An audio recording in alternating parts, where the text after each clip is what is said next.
Então vamos explicar esse texto aqui, que muita gente diz que Jesus falou que os discípulos veriam ele vindo na glória com os anjos, tá?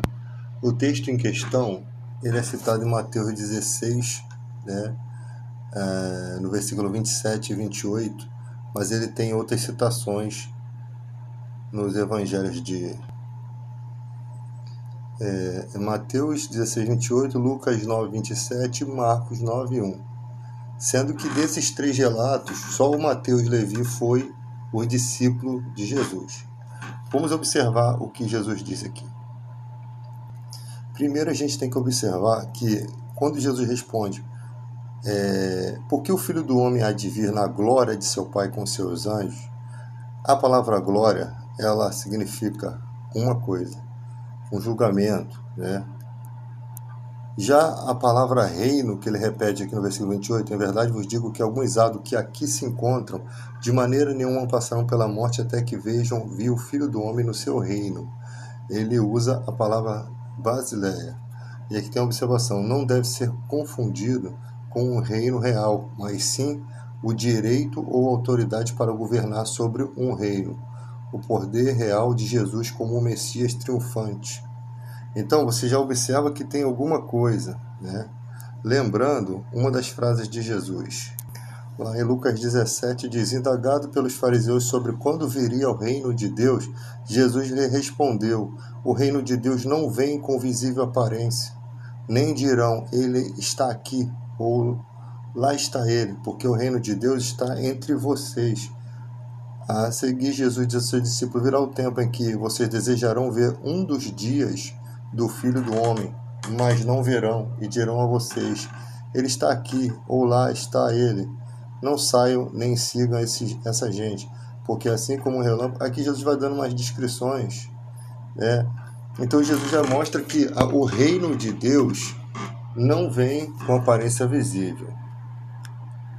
Observe que a palavra reino, nesse mesmo interrogatório feito pelos fariseus a Jesus, e a resposta dele, e a pergunta, a palavra reino é a mesma que se encontra lá, naquela descrição que eu falei. Voltando aqui, ó, reino. Tá?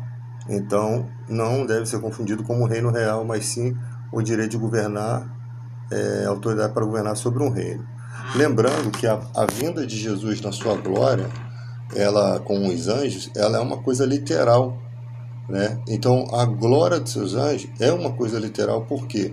Porque quando Jesus estava subindo aos céus, os discípulos presenciaram ele subindo numa nuvem. E disse os dois anjos que Jesus da mesma forma voltaria nas nuvens. E quando você faz uma análise do que Paulo diz em 2 Tessalonicenses, que os mortos ressuscitarão primeiro, os mortos no Senhor, os que estiverem vivos juntamente subirão até as nuvens, e ali estarão para sempre com o Senhor. Ali naquela vinda de Jesus, a única vinda nas nuvens, é exatamente para poder fazer o julgamento da besta e do falso profeta, e para reinar com os decapitados por causa do testemunho. Só porque o texto diz que viram as almas dos decapitados, diz que eles reviveram, né? Eles tornaram a viver. E diz também que a morte, a segunda morte, não tem poder sobre eles, porque eles serão sacerdotes de Deus. Isso está lá em Apocalipse. Então você percebe que aí depois diz que os restantes dos mortos não reviveram até que se completassem os 1000 anos. Então o texto é bem claro que aqueles mortos decapitados foram ressuscitados para reinar com Cristo milênio. Mas tem gente que nega esse texto, dizendo que só viu as almas deles, que eles não foram ressuscitados. Tá? Então, nós vemos aqui que Jesus disse que o reino de Deus, ele não vem com aparência visível. Ele não está falando aqui da vinda dele nas nuvens, né? Aí, a seguir, o reino de Deus até que a seguir os discípulos virá o tempo que desejarei ver um dos dias do Filho do Homem não vereis. Ou seja, haverá um tempo em que aquela população vai desejar ver um dos dias, ou seja, são mais dias. Na volta de Cristo vai ser a volta do milênio, né? Onde Cristo vai reinar aqui na terra com os decapitados. Haverá uma diferença muito grande. Algumas pessoas querem dizer que essa ressurreição já aconteceu Isso aí já foi um doutrinamento antigo, né? Isso já aconteceu antigamente, alguns pregavam isso. Mas isso não aconteceu porque Paulo diz, no ano 50, ele estava dizendo aos cristãos não acharem que que a vinda de Cristo estava próxima, tá? Não se atormente nem por palavra, nem por carta, né, nem por epístola nossa, porque antes tinha que vir o homem da iniquidade, né? Então, a vinda de Cristo, ela não vem antes do homem da iniquidade. E esse homem da iniquidade, que Paulo fala, ele chega depois de 20 anos, que é o Tito Vespasiano, que destrói o templo, né? E a dica de Jesus, observe que quando Jesus ele fala dessa passagem, ele foi exatamente no texto onde os discípulos estavam mostrando as construções, né, do templo, a reestruturação do templo. O templo foi feito alguns reparos, e aí Jesus falou que haveria um tempo que não haveria pedra sobre pedra. Aí está falando da destruição do templo. Naquele mesmo contexto, Jesus fala: quando vires o abominável da iniquidade no lugar onde o profeta Daniel descreveu, fujam para os montes. Isso aconteceu, eles fugiram para o monte de Petra, eu acho, se eu não me engano, para se esconder, seguindo a recomendação de Jesus. Ou seja, aquilo foi transmitido para as igrejas e o que aconteceu. Então, você tem profecias de Daniel, algumas se cumpriram em Antíoco Epifânio, né? Você tem ali o Judas Macabeu, você tem o Antíoco Epifânio, que foi um rei antes, ali naquele período dos 400 anos, né, entre Malaquias e João Batista, teve essa profecia se cumprindo no Antigo Epifânio, que sacrificou um porco dentro do templo. Então, uma das profecias de Daniel se cumpre ali, a outra vai se cumprir 70 anos depois de Cristo, porque ela não tinha como se cumprir antes, porque Jesus está dizendo algo para além dele, quando ele diz que haveria um tempo que não haveria pedra sobre pedra. Aí ele começa a falar da profecia. Você vê que a escatologia, a lógica do texto está seguindo exatamente conforme a narrativa do anunciado. A destruição do templo, o abominável da iniquidade que profetizou o profeta Daniel, ou seja, Daniel já estava morto há muito tempo. A profecia de Daniel ocorreu quando o segundo templo nem havia sido construído, se eu não me engano, e as profecias se concluíram. Ou seja, aquele papo de que precisa que o profeta esteja vivo para ver as profecias se concluindo não é real, tá? Como falou aí de João. Então, o que é esse reino de Deus que vem? É o reino de poder. Após a vinda de Jesus, você percebe, eu vou botar textos aqui, que os discípulos não faziam ideia de que Jesus ressuscitaria. Aqui em Marcos, no capítulo 9, né, após o mesmo relato que teve, que Jesus faz sobre essa questão da vinda dele no reino de Deus e também a questão da glória dele nas nuvens, né, vindo nas nuvens. Após isso, Jesus se transfigura, Jesus separa. Você vê que o texto continua, né, e Jesus separa 3 dos discípulos e se transfigura. 6 dias depois, eles veem Moisés e Elias, tá? Então vamos ver que o texto está aqui em Marcos 9, ó. Aí Jesus fala lá em cima, ó: em verdade vos afirmo que aqui se encontra alguns de maneira nenhuma passarão pela morte até que vejam ter chegado com poder o reino de Deus. Olha que aqui já é uma narrativa de Marcos totalmente um pouco diferente, né? Não fala até que venha, não passaram pela morte até que venha a ter chegado com poder o reino de Deus. Ou seja, está falando de um reino com poder, tá? E a gente vai falar do poder do nome de Jesus, do poder do Espírito Santo, de poderes que não havia na antiga aliança. Aí 6 dias depois tomou Jesus consigo Pedro, Tiago e João, transfigurou-se na frente deles. Aqui, ó, Moisés e Elias aparecem, a seguir a nuvem, eles passam por um mistério aqui. Então Jesus, no versículo 10, eles guardaram, versículo 9, ao descerem do monte, estavam no monte, né, ordenou-lhe Jesus que não divulgasse essas coisas que tinham visto, até o dia em que o Filho do Homem ressuscitasse dentre os mortos. Eles guardaram essa recomendação perguntando uns aos outros que seria o ressuscitar dentre os mortos. Então eles não faziam ideia do reino que viria, eles não faziam ideia dos poderes desse novo reino. Tá?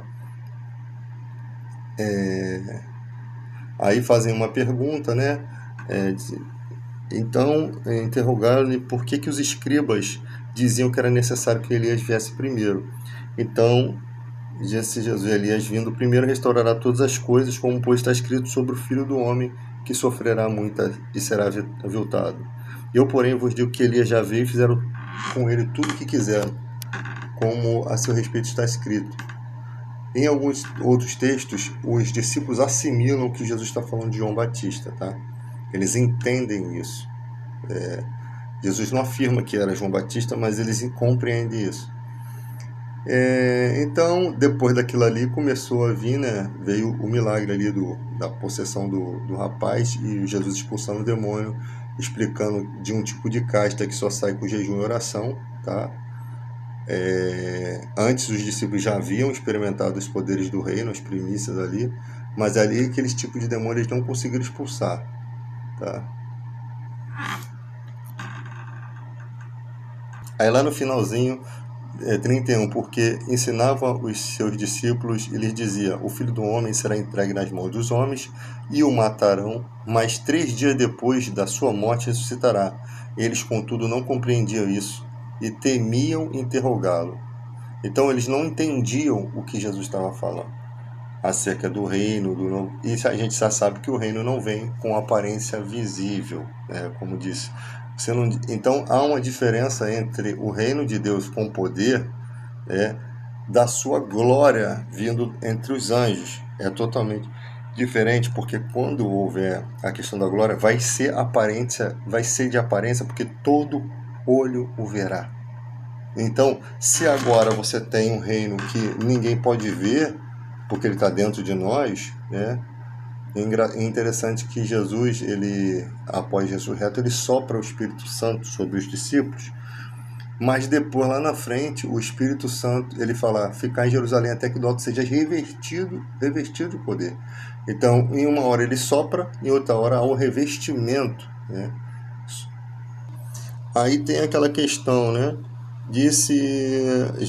Jesus está lá conversando com Pedro, porque ele aparece depois de ressurreto, ou seja, ele aparece, já está no seu reino, porque ele já havia subido ao Pai, ele retorna à terra, né? As pessoas pensam que Jesus só vai vir nas questões das nuvens. Não, Jesus, após ressurreto, ele já disse: não me detenha, porque eu não subi para o meu Pai, mas diz aos meus irmãos: suba para o meu Pai, vosso Pai, meu Deus e vosso Deus. Aí depois ele aparece para o Tomé, que não tinha visto ele. Aí depois, após glorificado, ele aparece na praia, né, novamente. Aí é aquela história: Pedro, tu me amas, apacenta minhas ovelhas e tal. Então Jesus já mostrou que veio em poder. Ele já mostrou, e ele não veio nas nuvens ali, tá?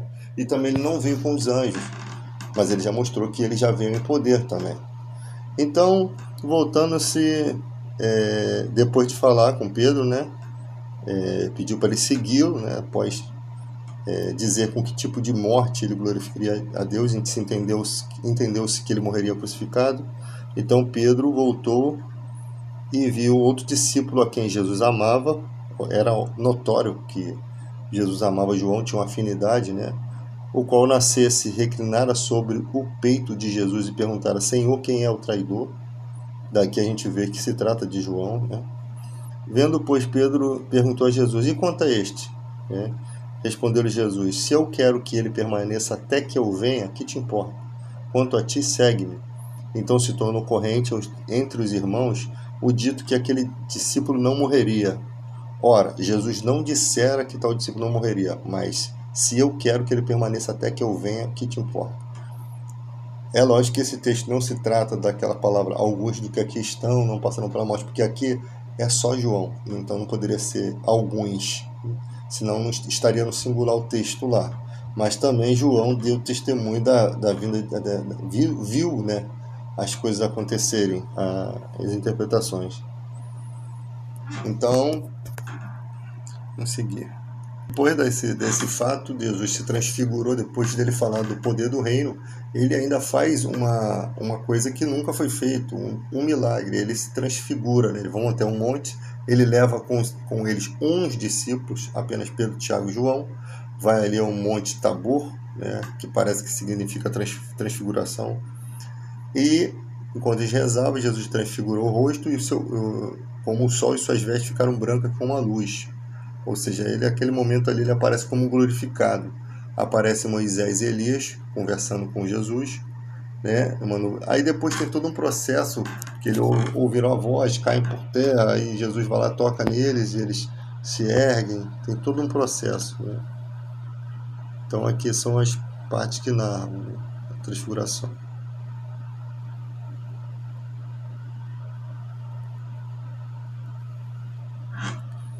Então você percebe que aqui não tem uma mentira. Tem pessoas que usam esse texto para dizer que Jesus já veio. Ele veio na época de Tito lá, e veio nas nuvens. Não existe relato nenhum disso. A vinda de Cristo,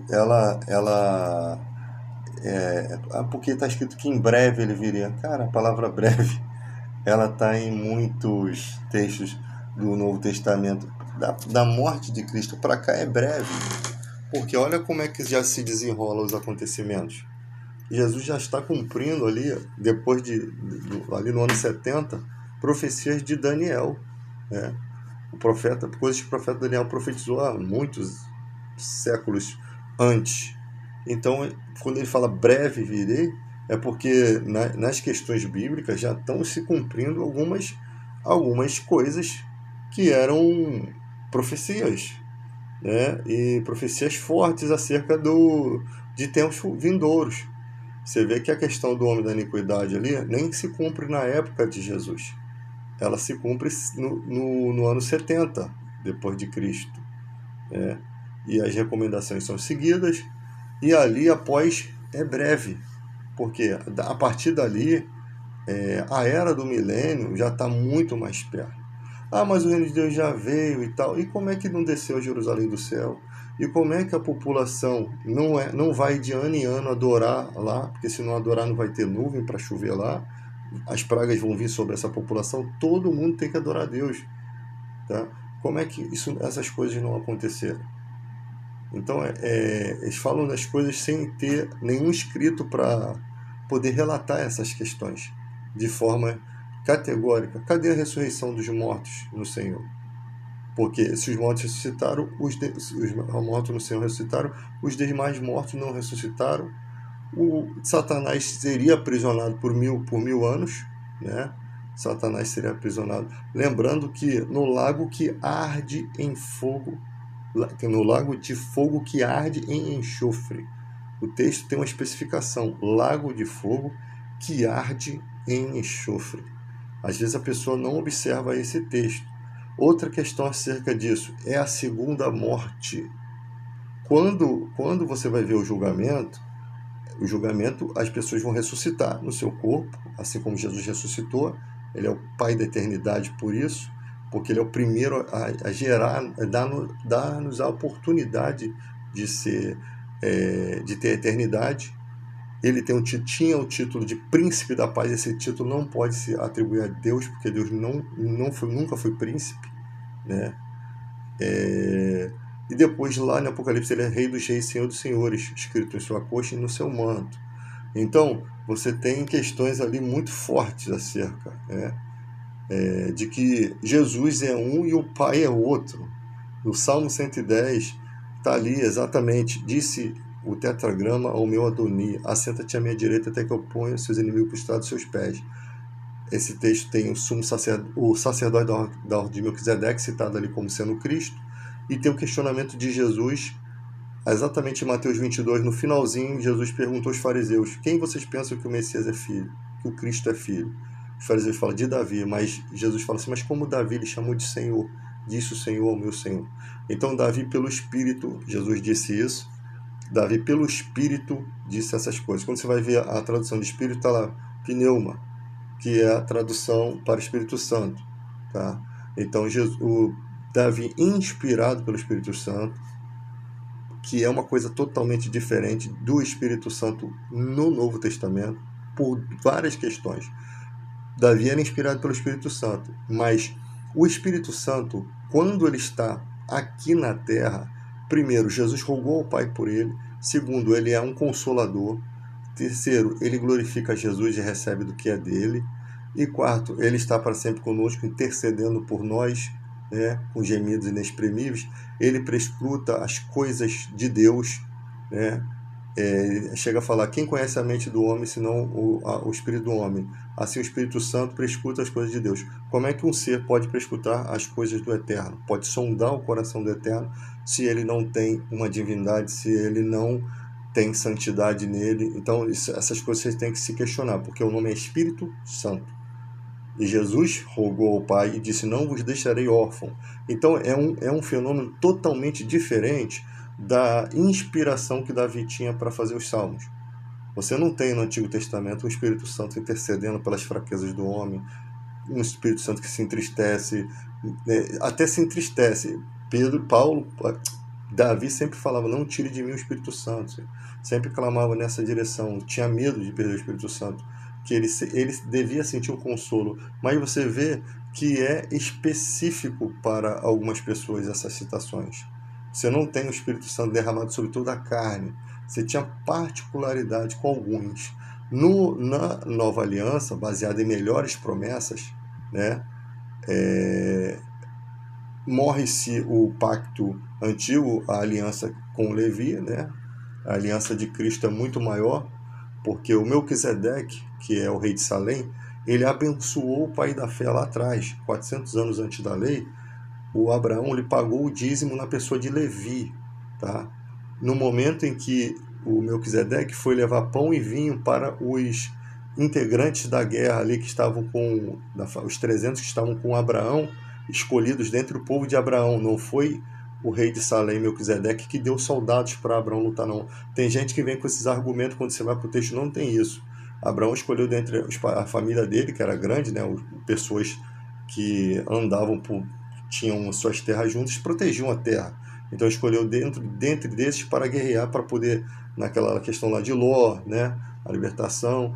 E ali vem Melquisedeque dar pão e vinho para aqueles soldados, e Abraão lhe deu o dízimo e Melquisedeque lhe abençoou. E Paulo fala que a gente tem que considerar Melquisedeque como sendo maior do que Abraão, porque ele abençoou o pai da fé.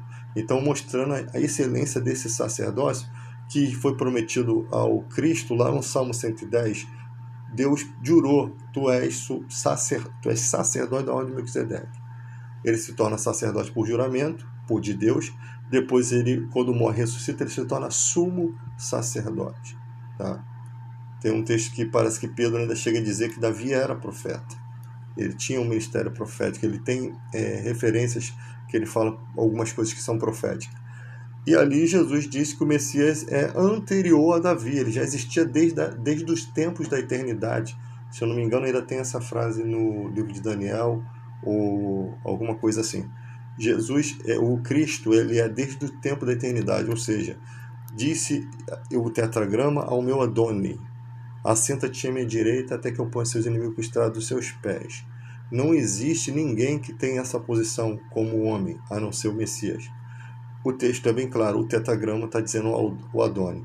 Jesus faz a referência a esse texto apontando para si mesmo, lógico. A gente sabe que é ele, mas ele fala o filho do homem. Como que vocês dizem que o Cristo, né, é filho de Davi, se Davi lhe chama de Senhor? Então eles não sabiam o significado daquilo. Ninguém tinha a resposta.